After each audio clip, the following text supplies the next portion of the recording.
મહીસાગરના કડાણા ડેમના બેક વોટરમાં આવેલા રાઠડા બેટ ગામે પૂર્વ શિક્ષણ મંત્રી કુબેરભાઈ ડિંડોર નાવડીમાં બેસી ખાસ મુલાકાતે પહોંચ્યા, જ્યાં 758 મતદારો ધરાવતા ગામમાં સર કામગીરી સાથે નૂતન વર્ષ સ્નેહ મિલન કાર્યક્રમ યોજાયો.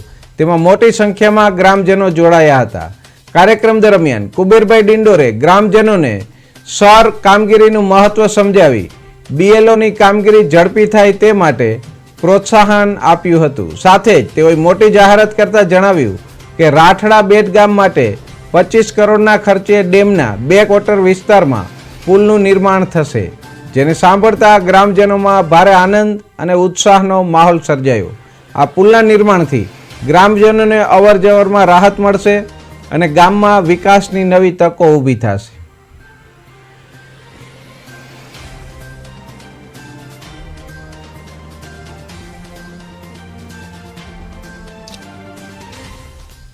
સૌને મારા નમસ્કાર.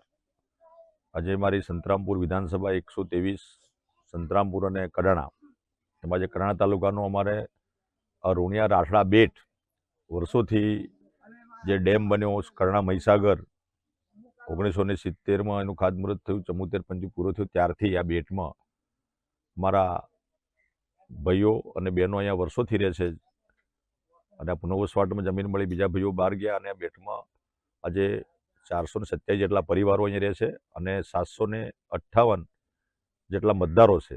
અમારે આજે જે આપણા ચૂંટણી પંચનું જ્યારે ઝુંબેશ જે ચાલી છે SIRની, એના ભાગરૂપે મારે આ બેટની મારા આગેવાનો વડીલો માતા બહેનોની મારી મુલાકાતનો આ કાર્યક્રમ આજે ગોઠવ્યો.